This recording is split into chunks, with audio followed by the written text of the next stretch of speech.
CEO를 바라보는 엣지 있는 시각, CEO 랭킹쇼 블루베리 임윤선입니다. 오늘도 가장 핫한 경제 이슈들을 통해서 CEO들의 생얼을 들여다보는 시간 가져볼 텐데요. 먼저 저와 함께 이야기 나눠주실 분들 오늘도 모시겠습니다. 안녕하세요. 네, 안녕하세요. 안녕하세요. 네. 안녕하세요.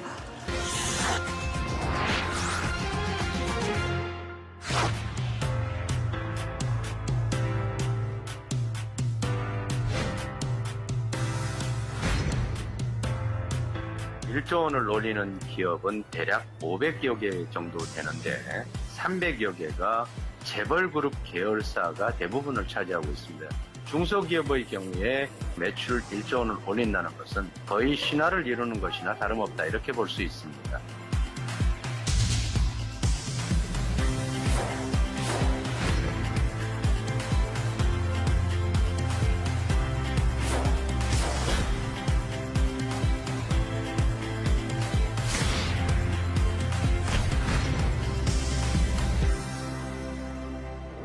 기업 얘기하면서 사실 이 몇십억, 몇백억 얘기 굉장히 우습게 해왔습니다. 그러다 보니까 이제 돈의 개념이 조금 이렇게 맹해졌어요. 1조 원이 얼마나 큰 돈인가 사실 감이 잘 안 잡히는데요. 우리 이제 뇌물로 사과 상자 뭐 이렇게 채로 10,000원짜리 넣어가지고 이렇게 준 적도 있잖아요. 박스택이요, 예. 그 10,000원짜리 채워줬을 때 꽉 채우면은 1억 원 들어가거든요. 근데 그 10,000원짜리를 꽉 채운 사과 상자로 10,000개 정도 된다고 생각하시면 돼요. 1조 원이. 그러니까 저희가 지금 이 1조 얘기를 꺼낸 이유는 뭐냐 하면요. 매출 1조를 달성한 회사들의 이야기를 오늘 좀 해보려고 하는데 워낙에 그동안 우리가 매출이 여기는 몇십억, 몇백억, 그리고 누구는 재산이 몇 조 이러다 보니까 조금 조에 대한 개념이 불분명해진 것 같아요. 네, 그래서 맞아요. 이제 조라는 예. 개념이 얼마나 큰 개념인지를 한번 여쭤보고요. 그 뒤에 제가 그 말씀을 드리려고 했던 건데 네. 우리 보통 이제 주식시장에서 1조 클럽 뭐 이렇게 표현하기도 하고 그러잖아요. 1조 클럽이라는 게 삼성전자는 분기당 이익이 10조 이렇게 얘기하니까 얼마 안 되는 것 같지만 기업이 달성할 수 있는 매출액으로서는 정말 엄청난 금액입니다. 그러니까 기업으로서 평가를 받는다고 하면은 한 우등상 정도 받은 거라고 생각하면 되고요. 그 기업이 속한 분야에 기업으로서 시장 지배적 사업자가 됐다. 그러니까 시장을 주도할 수 있는 정도의 위치에 올라섰다. 이런 개념으로 생각하시면 될 것 같아요. 그러니까 우리나라 기업 중에 매출 1조 원을 달성할 수 있는 기업은 한 2%에서 3%에 불과합니다. 내신 1등급이네요. 사실은 그게 매출 1조다. 네. 굉장히 크죠. 글로벌 기업의 경우에는 이제 영업이익 베이스입니다. 조 단위도. 하지만 이제 우리가 얘기하려고 하는 이제 세계 최우등생 매출 1조 이거는 정확하게 내수 소비재 기업들인 거예요. 그 안에서 1조라고 하는 건 엄청난 의미가 있죠. 특히나 우리처럼 인구가 5천만 정도 살짝 넘는 정도의 이런 시장 내수 규모 안에서 특정 기업이 매출 1조 원을 넘었다. 네. 우등생?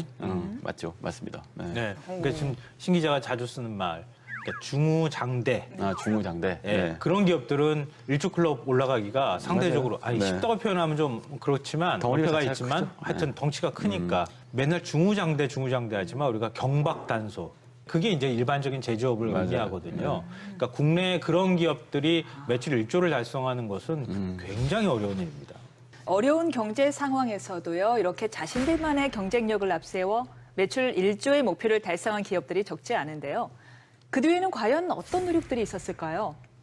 최근 초고속 성장을 거듭해서 매출 1조 원 달성의 고지를 바로 눈앞에 둔 기업들을 통해서 그 답을 찾아보도록 하겠습니다.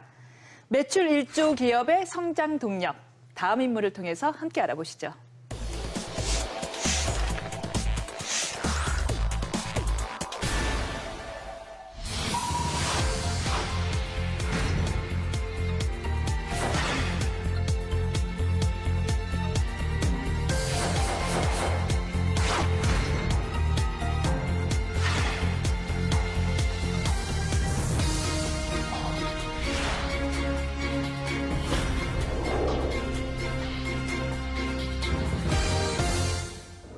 네, 창립 8년 만에 매출 1조 원에 육박한 기업입니다. 조금 이 생소한 이름일 수 있는데 바로 애터미. 애터미의 박한길 회장이 첫 손에 꼽혔는데요. 어떤 기업인지 좀 모르는 사람이 많을 것 같습니다. 아메이는 많이 들어보셨죠?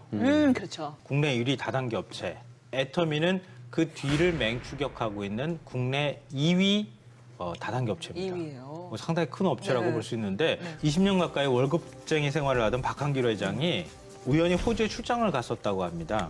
거기 가서 이제 다단계, 즉 네트워크 마케팅이라고 이제 많이 부르죠. 그 마케팅에 대해서 접하게 되고 알게 되면서 이제 호주에서요? 관심을 가졌다고 네. 하고요.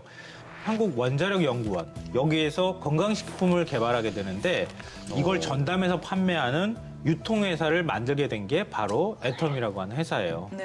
그래서 이 원자력 연구원에서 시작을 해서 원자를 뜻하는 아톰에다가 네. 아름다울 미자.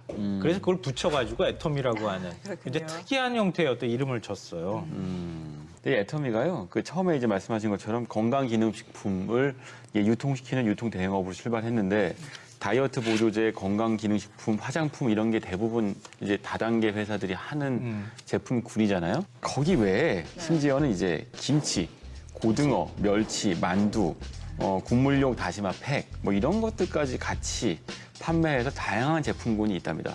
그러다 보니까 2009년 8월에 이제 처음으로 다단계 판매업으로 등록했을 때 그때 매출이 250억 원 매출이었는데 그 다음에 1년 만에 847억 원. 굉장히 빨리 성장하고 있죠. 네. 2014년에 5천억 원. 1조 원 가까이 지금 와 있는 거죠. 네. 오, 대단하네요. 물론 우리가 이제 방문 판매 등의 법률에 따라서 양성화되긴 했지만 네. 아직까지도 다단계 기업이다라고 하면은 뭔가 이렇게 조금 삐딱한 시선이 존재가 하거든요. 피해자들도 자꾸 떠오르게 되고요. 조이팔 사건 때문에 아마 더 그런 그게 가장 대표적이죠. 네, 당군 이래 네. 뭐 최대 사기 사건이다 이런 표현까지 하기 때문에 다단계에 대해서 좀 우리가 색안경을 끼고 바라볼 수밖에 없는 게 현실입니다. 그건 뭐 인정할 수밖에 없고요. 그런 이제 조이팔 사건을 계기로 해서 영화도 만들어졌잖아요. 이병헌 씨가 출연한 영화 마스터라고 하는. 아. 그 이병헌 씨가 연기를 너무 잘해가지고 너무 사기꾼처럼 잘하거든요. 이러면 싱크로율이 굉장히 높죠. 네. 그게 조 단위가 됐을 때는 뭐라고 부를 것 같아? 그렇지만 이제 우리나라 국내 다단계라고 하는 그러니까 네트워크 마케팅은 굉장히 급속도로 커지고 있는 건 분명해요. 2015년에 그 합법적인 다단계 업체 매출이 한 5조 원 규모를 돌파를 했다고 하니까요. 국민 한 6명에서 7명 중에 1명은 다단계 판매업에 종사하고 있다. 이렇게 해도 과언이 아니에요. 국가 경제의 한 축을 담당하고 있기는 한 거네요. 네, 오늘. 그렇죠. 네. 불법 다단계하고 사실은 분리해서 우리가 좀 생각을 할 필요가 있어요. 네. 그러니까 오히려 합법적인 다단계 업체가 불법 다단계로 인해서 너무 인식이 나빠지면서 피해를 보고 있다고 해도 과언이 아니죠. 보통은 유통 과정이 복잡하죠. 제조하면 도매상 거쳐서 소매상 거친 다음 소비자까지 오고 유통 과정에서 이 유통 마진이 붙고 그래서 최종 소비자한테는 제조사보다는 이제 마진율이 뭐 많게는 50% 80%까지 붙게 되죠. 그 과정이 유통에서 나타나게 되는데 그 대신에 이제 네트워크 마케팅은 제조사가 직접 소비자한테 물건을 판매하도록 이제 유도하는 거죠.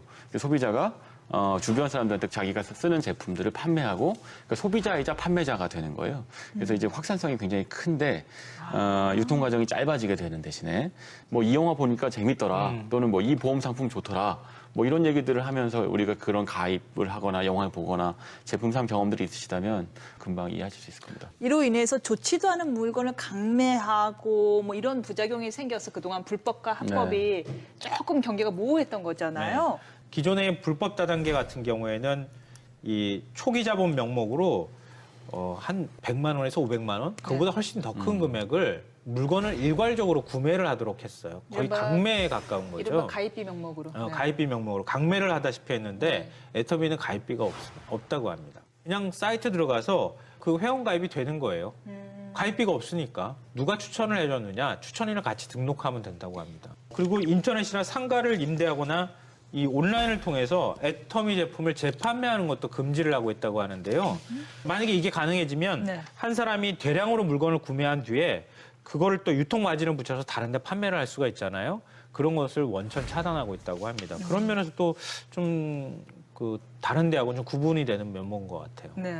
저는 애터미에 대해서 들으면서도 굉장히 흥미롭다는 생각이 드는 건 다단계 비즈니스, 네트워크 효과를 극대화시키려면 인센티브가 반드시 필요하거든요. 그러니까 지금 가입비가 있어야 하는 이유는 그래야지 다른 사람 가입비도 받아서 규모가 빨리 커질 수 있기 때문이고 나 말고 다른 사람들을 끌어들일 수 그렇죠. 있게 되는 네. 거죠. 말하자면 이제 이른바 기존 다단계 비즈니스하고 조금 차별되는 요소가 분명히 있는데 이런 방법으로 어떻게 소비자를 확보할 수가 있죠? 그 흥미롭다는 생각이 네. 들어요. 그게 이제 흥미로운 지점인데요. 네. 그러니까 바로 제품이 좋아야 한다. 이걸 제품이. 내세운다는 거예요. 그게 없는 이상은 네, 그냥 저렴한 헛구리 가격에 흩어지죠. 좋은 네. 제품을 쓰는 사람들. 네. 그게 이제 입소문이나 유대감이나 이런 것들로 그런 것들을 해소하는 거죠. 그러니까 이게 내수 시장, 우리가 이제 내수 1조 매출 클럽을 다루고 있는데 핵심은 수요가 제한적이기 때문인 거예요. 그래서 우리가 수요를 찾는 방법은 해외 비즈니스로 나가서 글로벌 시장을 개척하는 방법이 있죠. 네. 하지만 또 하나는 무한히 창출되는 어떤 시장을 타겟팅하는 방법도 있어요. 근데 그 문제는 그 시장이 굉장히 레드오션인 경우가 많거든요. 근데 여기서 이제 네. 이 애터미의 경우 방식은요. 그런 식의 그 레드오션 안에서 이걸 쓰면 나도 좋고 주변 사람도 좋으니까 자꾸 점점 애터미 제품을 주변 사람들한테 권하게 되는 방식으로 그 시장을 잠식해가는 방식을 쓴 것 같습니다. 결국에는 생필품 시장은 워낙에 레드오션이기 때문에 아주 질이 좋거나 아니면 뭐 내 질도 어느 가격이 정도 아주 다 싸거나. 비슷해. 네. 아주 싸거나인데 네. 보니까요 이 애터미 제품들이 실제로 아주 싸더라고요. 이 뭐 칫솔 하나가 990원이라고요. 네. 헐. 네. 네. 네. 그래서 바로 네. 지금 애터미식 방식이 저성장 시대, 제로 성장 시대에 맞는 거예요. 저성장 시대에 접어들면 호주머니에 돈이 없잖아요. 굉장히 정보력은 많아졌고 인터넷에 들어가서 찾아보기도 하고 그런데 제품 가격은 싸야 하잖아요. 지금 거기에 딱 맞는 거예요, 사실은. 그러니까 제품 퀄리티는 좋지만 제품 가격은 싼 이런 시장을 타겟팅으로 삼고 있는 거예요. 애터미의 경우에는 회원 수가 350만 명쯤 된답니다. 근데 그 안에서 이제 판매 수당을 받기 위해서 물건을 파는 회원 수가 극히 낮아요. 8% 정도 된다고 하고요. 나머지 91%죠. 92%. 실사용자들. 네, 실소비자에 가깝다고 합니다. 그러니까 그 얘기는 무슨 얘기냐면 제품에 대한 만족도가 높다는 거죠. 물건을 팔기 위해서 이 물건을 사는 게 아니고 내가 쓰기 위해서 물건을 산다에 가까운 것 같아요. 네. 높아진 소비자들의 눈을 만족시킬 정도로 어느 정도의 질을 유지하면서 유통할 수 있었던 그 비결이 뭐예요? 그러니까 박한길 회장이 내고는 네 글자가 있어요. 네. 정선상약. 이 철저히 소비자 눈높이에서 좋은 제품을 골라서 최소한의 이윤만 남기겠다 이런 원칙을 계속 고수하고 있다고 하는데요. 그러니까 박한길 회장이 칫솔을 출시하기 전에 이 시중에서 판매하는 칫솔 수십 개를 사다가 직접 막 몇 달에 걸쳐서 써봤다 그래요. 그러니까 다 이거는 뭐가 좋고 이건 뭐가 좋고 막 검치 이렇게 되셨겠네요. 네. 그 중에서 가장 품질이 괜찮은 것 같다, 잘 맞는 것 같다 이런 칫솔을 딱 골라서 그 업체를 찾아간 거예요. 그 업체하고 이제 계약을 하려고 하는데 할인가가 그 당시에 1,600원이었다고 하거든요. 개당. 이거를 990원에 나한테 팔아라. 이렇게 얘기를 한 거예요. 그럼 안 팔죠. 당연히 안 팔지. 그 업체 입장에서 1,600원짜리를 990원에 누가 팔겠어요. 그럴 때 이 내세운 조건이 있다고 합니다. 첫째, 칫솔을 연간 1,000만 개 우리가 팔아주겠다. 네. 둘째, 원료값을 성금으로 지불하겠다. 이렇게 약속을 했다고 합니다. 그러니까 업체 입장에서는 해볼 만한 일인 것 같다. 이렇게 해서 이제 납품을 하기 시작했던 거죠. 유통에 대한 웬만한 자신감이 있지 않고서야 그렇게 뭐 성금으로 지급하고 이렇게 대량을 주문할 수는 없을 것 같은데요. 근데 한편으로는 지금 말씀하신 것처럼 싼 값에 많은 걸 주문하는 방식이 뭐랄까요? 홈쇼핑 채널이랑 유통 방식이 좀 비슷해 보입니다. 제조업체들이 가장 고민하는 것은 유통을 어떻게 시킬까죠. 유통이 제일 무서워요. 네, 그것 때문에 유통하려고 뭐 대형 유통마트에 들어가서 그 좋은 자리 차지하려고 비싼 값을 내는 거 아니겠습니까? 네. 근데 사실은 대형 유통마트에 입점하고 그 유통되는 비용도 상당해서 소비자한테 전가되는 부분이 있는데 애터미를 이용하면 네. 그 비용이 절감되는 거죠. 그 덕분에 제품값도 싸지게 되는 거고, 그러니까 유통망을 이용할 만한 가치가 있다고 보는 거예요. 아까 이제 칫솔 저도 990원짜리가 1,000만 개라는 얘기는 좀 놀라운데. 대규모 대량 판매 유통망을 확보한 덕분에 애터미하고 계약을 맺으면 그 제조업체가 상당히 큰 대박이 나는 경우들이 많다고 합니다. 예를 들면 그 칫솔 업체죠. 디오텍 코리아의 경우에는 네. 그 납품 전 2009년에는요 매출이 5억 4천만 원 정도였대요. 2014년에 99억 원이랍니다. 엄청난 성장을 했죠. 이런 사례들이 꽤 있다고 하는데요. 이런 거 보면 유통망으로서 애터미의 파워가 좀 입증되는 부분이 있는 것 같네요. 네. 국내 1호 연구소 기업으로 등록된 콜마 B&H라고 하는 기업이 있는데요. 화장품에서 한국 콜마는 아시는 분이 좀 여자들은 있을 다 거예요. 알죠. 예, 예. 근데 한국 콜마하고 한국 원자력 연구원이 함께 출자해서 만든 기업이에요. 건강기능식품하고 고순도 화장품을 만들어서 애터미에 납품을 이 기업이 했어요. 근데 2016년, 그러니까 작년 기준으로 해서 시가총액이 9,700억 원대가 됐다고 합니다. 아, 상장 기업이에요? 그래요? 유통망을 정말 절실히 원하는 기업들이 지금 애터미 같은데 유통을 태우게 되면 그러면 네. 제품이 검증만 된다고 하면은 순식간에 굉장히 빠른 속도로 판매가 되고 그 기업이 성장하도록 하는 밑거름이 될 수 있다는 거죠. 그 구슬도 깨어야 보배라고 이게 정말 좋은 구슬을 만들어 놓고서도 이 실을 깨지 못해 갖고는 물건을 판매하지 못해서 결국 처분하는 제조업자들 많이 봤거든요. 그럼요. 있죠. 그러면 지금 애터미처럼 이 다단계 즉 네트워크 마케팅을 통해서 성공한 또 다른 사례가 있나요? 뭐 대표적인 케이스가 웅진 있겠죠. 웅진. 그러네요. 웅진은 뭐 네. 방판의 뭐 교과서 같은 네. 곳인데 네. 97년 외환위기 때 매출이 급감했을 때 그때도 방문 판매 덕분에 이 위기를 극복했어요. 웅진을 구하는 건 늘 방문 판매인데 또 하나는 이제 전형적으로 아모레퍼시픽 옛날 있죠. 태평양 시절에 네, 맞습니다. 역시나 이제 방판 사업 덕분에 유통혁명을 일으켰고 지금도 역시 2014년 기준으로 방문 판매원이 한 3만 5천 명 정도 있다고 하네요. 다단계 하면은 조금 뭐 약간 꺼림직하게 느꼈던 사람들도 아모레퍼시픽이나 웅진 이야기를 듣고서는 그렇죠. 아 다단계라고 해서 꼭 그렇게 뭐 이렇게 삐딱한 시선으로 볼 건 아니겠다라는 생각이 들 것 같아요. 이미 우리 일상생활에 네. 많이 다단계 판매 방식이 적용되고 네. 있다는 거예요. 레조션에 접근하기 위한 방식은 두 가지 중에 하나입니다. 하나는 엄청난 마케팅 비용을 쏟아부어서 사람들이 머릿속에 갖고 있는 브랜드에 대한 인식을 바꿔버리는 거죠. 이른바 이제 그 공중전이죠. 융단 폭격을 해서 시장 판도 바꾸는 방법이 있고 아니면 이렇게 다단계, 이건 제가 느낀 게릴라전 같은데 무슨 얘기냐면 그래. 그 시장 틈새로 들어가서 사람 면대면으로 자, 이거 내가 써봤더니 너무 좋더라 라고 이야기해서 하나씩 바꿔나가는 방식인 거예요. 진짜 게릴라전이네. 애터미의 경우에 사실은 후자, 게릴라전을 벌이는 기업이고 그거에서 성공한 사례인 것 같네요. 물론 요즘은요, 온라인 판매, 온라인 방판, SNS 방판 이런 식으로 면대면의 페이스-투페이스 접속이 없는 형태의 방판으로 늘어나고 있죠.